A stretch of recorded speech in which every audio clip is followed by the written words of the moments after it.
Melissa woke up confused on more than one level. Confused because she had no idea where she was, and confused because she had no recent memories. She tried opening her eyes but quickly closed them again. The bright lights hurt. That is why it was her nose that solved the first riddle. It gave her the unmistakable smell of hospital. That solved one problem, although it didn't allay her confusion. With nose satisfied, it was the turn of her ears. She recognized the music that was playing. It was the nightly 7 p.m. news. She never missed it. It was a ritual at home that she and her husband always sat and watched it together. Husband? Yes, I have a husband, she thought. Even in her confused state, she felt it was strange that whenever she tried to think of his name, her mind slid off it. Try pouring water onto a duck's back or a diamond. Yes, afterwards there is water everywhere, but the duck or diamond is perfectly dry. Finally, after much effort, she had it. Dave. As soon as she thought of the name, her mind rapidly threw it away as if it was a hot potato. Desperate to distract herself, she focused on the sound that had roused her. The music was gone. Now the newsreader was droning on. She quickly opened and shut her eyes to confirm there was a television on the wall, and then concentrated on her ears. We have received a DVD of his statement, but for legal reasons we can't show it. We can, however, read you excerpts from the transcript. A warning, parts of what follows may be offensive to younger viewers. To my darling wife, I hope my actions of today answer your questions of 3 weeks ago.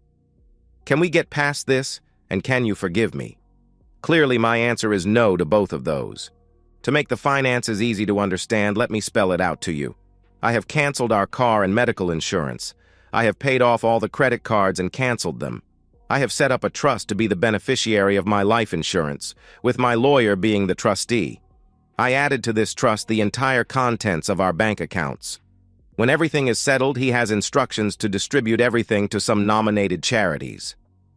Yes, I know this leaves the children with no inheritance, but they have finished their education, and I have given them the best possible start in life. I have no doubt they will be successful, and my conscience is clear. I have written to them all, explained my actions, and begged their forgiveness. No, I didn't leave out one brutal detail.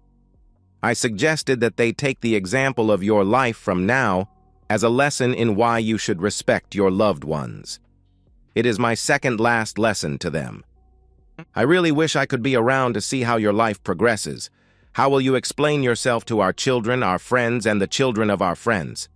But by now you realize that is impossible for me to be there. For the record, I am not doing this because I am suffering from depression or anything like that. In fact, anyone analyzing my actions will see them as the product of an obviously sane and rational mind. Not that I didn't have a reason to be pushed into insanity. It is bad enough to catch your wife in bed with another man, but when she reacts by asking you to leave so they can continue, well, that could push even the strongest man over the edge. At this point, even Melissa couldn't delude herself that the words coming from the newsreader weren't aimed directly at her. She desperately forced her mind away from sensory input, but that backfired when her memory threw up visions of the incident in question. Dave had missed the monthly party of their close friend group. He was supposed to be covering the afternoon shift at the mine. She found out later that the shaft hoist had broken down, and without a second means of egress from underground, work was prohibited. The group of 9 couples had known each other for years and were all about the same stage in life, either childless or empty nesters. This month, Susan and Carl were the rotated hosts. From later research, Dave had entered the party and immediately inquired where Melissa was. Some had genuinely not known, others made excuses. Susan told him his wife wasn't there. It was Graham who gave the game away. He always was a terrible liar. He stammered out that he was ignorant of her whereabouts, but Dave didn't miss his eyes flicking up the stairs. 3 people had apparently tried to stop Dave's ascent, but to no avail. When he burst through the bedroom door to see Carl being intimate with her. That didn't stop her from opening her eyes to see her husband over Carl's shoulder. She had been holding off her excitement as she knew from experience that Carl was close. In all their time together, they had never had simultaneous bursts, and it was a goal of hers. It is often said that the closest a sane person can get to insanity is in the moments before it. That is the only way Melissa could rationalize why she simply panted, "Go away," and shut her eyes in concentration. The moment for her was spoiled, however. Her excitement was ruined. Carl was blissfully ignorant of the exchange until well after he'd finished. In mounting horror, he had joined Melissa in getting dressed and racing out to find Dave. He was gone. With this particular mental scene over, Melissa couldn't help her attention returning to the television. "To the media, can I suggest you use this opportunity for some public service? You could follow my ex-wife and the others involved around for years to see the long-term effect on them. Hopefully, if it is brutal and pathetic enough, you could keep the lessons fresh in everyone's mind for a long time to come. A constant reminder of the potential consequences of disrespect. That is, unless the pond jerk takes the easy way out. I can't see that happening, though. Surely she can recognize the damage losing one parent will do and not want to compound it by the children losing both. Maybe the media can do a show on the socially correct way of ending a marriage as a counterpoint. To the people that make the laws in this country. I know we changed to no-fault divorces for reasons that seemed valid at the time, but surely it is time for a review. We now have data on the consequences of both the old and the new systems. Surely an independent review will spell out the wise way forward, old, new, or a third path. Off the cuff, can I make a suggestion? Maybe keep no fault for couples with dependent children, but go back to the old system for couples without. Resurrect the system where cheaters are punished. All we have done with no fault is create an environment where if the primary caregiver murders their spouse's love and trust, they either end up with no consequences or are actually rewarded. That's exactly what it seemed like when my lawyer told me I would end up with less than half my assets as a reward for a lifetime of fidelity and a career of risking my safety and health to provide a superior lifestyle for the cheating woman. One request, though, wise ones. Make sure the review isn't influenced by the hairy armpit Bull Dyke Brigade that seems to have an unhealthy control over our laws and is steadily advancing the cause of male subjugation. Also exclude those pansy, liberal, metrosexual, bend down and take it like a man, so-called males that help the dykes. As a last note to the lawmakers, if you keep allowing farmers to feed hormones to the animals we eat, then be prepared to have a society where gender confusion increases. Once again, Melissa's mind desperately tried to wander away from this horrible diatribe by reliving the past. After the party, Dave had disappeared for a few days, completely baffling all of her and Carl's attempts to find him. She felt no guilt about what she had done. It was all perfectly justifiable. Of course, she regretted the way Dave had discovered them, but that wasn't her fault. When he reappeared, she was quite prepared to be verbally torn to shreds. It was the medicine she knew she had to swallow. Instead, she was quite shocked by the hollow, lifeless hulk that appeared back in her life. Having had 4 days of peace to coordinate her defense, she launched it, explaining that after Susan's women's problems of 3 years ago, she'd lost the ability to enjoy love with Carl. For his sake, she'd still laid down whenever he requested, but her lack of interest was soon apparent, and that completely put Carl off his stride. Surely Dave could understand why. When Carl and Susan explained their marital problems, she saw it as her duty as a friend to help them out 2 or 3 times a month. Couldn't he see she showed her respect for her husband by making sure his own marital life had not suffered? Of course, this inevitably meant that Dave occasionally got sloppy seconds. She just couldn't bring herself to refuse him on days she'd been with Carl. After all, if she did that, it would be affecting their marital love life. She had further shown her respect for him by not letting him go down on her Carl days. That was fine, after all. It was her missing out, not him. Couldn't he see she'd protected him by being discreet? In the whole 3 years, only 3 other couples in their friend group knew about the whole affair and had to be sworn to secrecy. Melissa had simply beamed with pride when delivering this snippet. After all, Dave wouldn't want all his friends to think his wife was a cheating woman, would he? Finally, couldn't he see why Susan, Carl, and she had kept it from him? After being married for so long, she knew her husband as well as herself. She knew his pride would find it extremely difficult to allow him to share her with another man. So she had skillfully saved him that angst by keeping it secret. All these justifications had been pre-prepared before the party. The one that took the whole 4 days of Dave's absence to justify was her response on being caught. In hindsight, her statement of "go away" could have been misinterpreted as indifference. In the end, her justification was that she had been caught up in the moment. In addition, imagine if the tables were turned. Put in Carl's place. Would Dave have welcomed his excitement being totally ruined? At the end of all this, she realized David wasn't impressed. In fact, he showed no reaction at all. Feeling remorse, this was when she'd asked him to forgive her and hoped they could get over it. There was never any doubt in her mind that it was only a matter of time and patience. Over the next 3 weeks, she gave him the space to come to terms with it in his own time. They never spoke of it again, but she was relieved that he was almost back to normal, except for the strange look in his eye.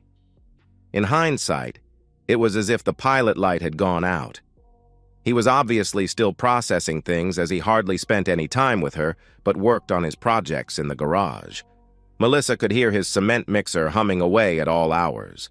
It never occurred to her to ask why there was never any fresh concrete. Over that time, the phone had rung hot. The couples in the know worried about Dave and Mel's marriage. The previously ignorant couples pumped her for information. Feeling bad for how it might look to the uninformed, she had bent the truth slightly. She told them that Dave was fully aware of the arrangement with Carl and Susan, but had requested that she abstain that weekend as it was their anniversary. She apologized that she had dishonored that request, and that they, their friends, had to witness Dave's subsequent anger. Carl constantly asked Melissa if Dave was ready for him to apologize yet. Melissa advised him to hold off.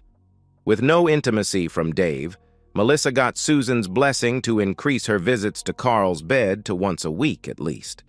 3 weeks after the event, Melissa started putting pressure on Dave about the monthly party. It was their turn to host it. It was also time for them to show their friends that everything was back to normal and their friendship group could continue uninterrupted. She stressed that it was unfair for some of their friends to still be uncomfortable over events that had nothing to do with them. That was the first time she saw any sort of emotional reaction from Dave. He showed some excitement. Melissa remembered being relieved that he was finally ready to move on. The dates of their parties were set in stone, the last Saturday of every month. That was why it was unusual when 2 of the couples declined to come, citing previous engagements. It was a relief to Melissa that both fell into the previously ignorant category. No worries. Fewer people to continue stretching the truth to. Everyone else came, though, and the party started off very well. 30 minutes later, one of the other, previously ignorant couples left, saying something had come up. 20 minutes later, they were followed by a second. Suspicious, Melissa had kept a closer eye on the interactions between the remaining people. The mood in the house was noticeably quieter, which wasn't fully explained by the dwindling population. She watched Dave talking to Jenny and Frank from across the room. Being very perceptive, she saw the intense look on Dave's face and the downcast look on the faces of both his companions. Shaking his head, Dave moved on. Curious, Melissa followed him as he moved to Sandra and Bob. Again, the intense look from Dave. This time there were no downcast eyes, but vigorous shaking of heads and animated conversation. 5 minutes later, Sandra bid Melissa good night and the couple left. To say Melissa was angry was an understatement. What right did David have to alienate their friends? She decided to give him a piece of her mind. She stormed into the kitchen to confront him. Carl, seeing the look of thunder on her face, followed her, disobeying her instructions to stay the hell away from David. "What the hell are you doing upsetting our friends? Can't you see you are embarrassing me?" "I'm sorry, dear, just finding out who the innocent parties were and who the conspirators were." "Ah, Carl, welcome. I'm glad you're both here. In the spirit of fair play and in respect for our years of friendship, I must tell you that I am now going to the basement to retrieve my pistol from the safe. When I return, I will be shooting you both dead."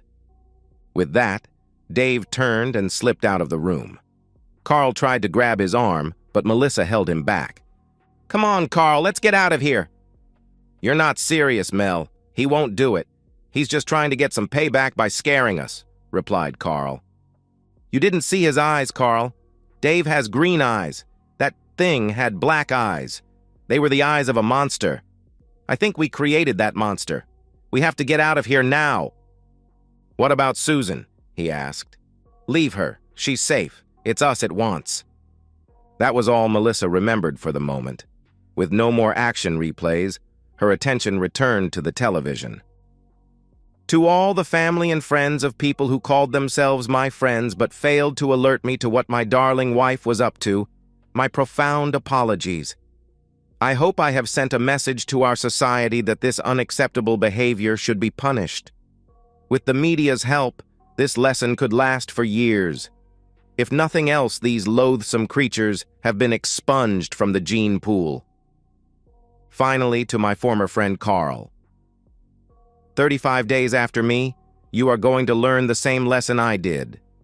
That the one thing far worse than death is to abruptly lose the person you have loved unconditionally for so long. To have your heart torn from your chest and peed on while it is still beating. As I said to your cheating woman, good luck trying to explain the loss of their mother to your children, knowing in your heart that they believe it was all your fault. Your children can share in the last lesson I am giving mine, seeing how a real man dies. And good luck explaining it to all your other family and friends. I think history may judge that Susan got off lightly. Worse than death is a life spent regretting the suffering you have caused to so many. Goodbye, my friend. I'll see you in hell." Melissa lapsed into unconsciousness. Again, her mind vivid with suppressed memories. Of her dragging Carl out of the front door and hearing the deadlock click behind her. Of reaching the other side of the street where she briefly glanced over her shoulder to see Dave looking out the window at her.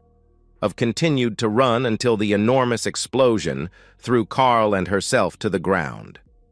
How, just before she lost consciousness from the concussive blast wave, she instinctively dragged Carl under a truck to avoid the falling debris. The remembered pain woke her again. Now back to today's top story. A house in Mort Crater was destroyed today in an enormous explosion. 2 people outside the house were injured but are reported in satisfactory condition. A police spokesman said it was believed at least 8 people were present in the house and are feared dead.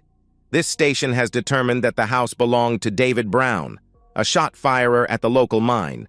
More details will be released later. Melissa lapsed into blessed unconsciousness again, but those flashbacks just wouldn't leave her dreams. She remembered Dave telling her once about the most common explosive he used at work.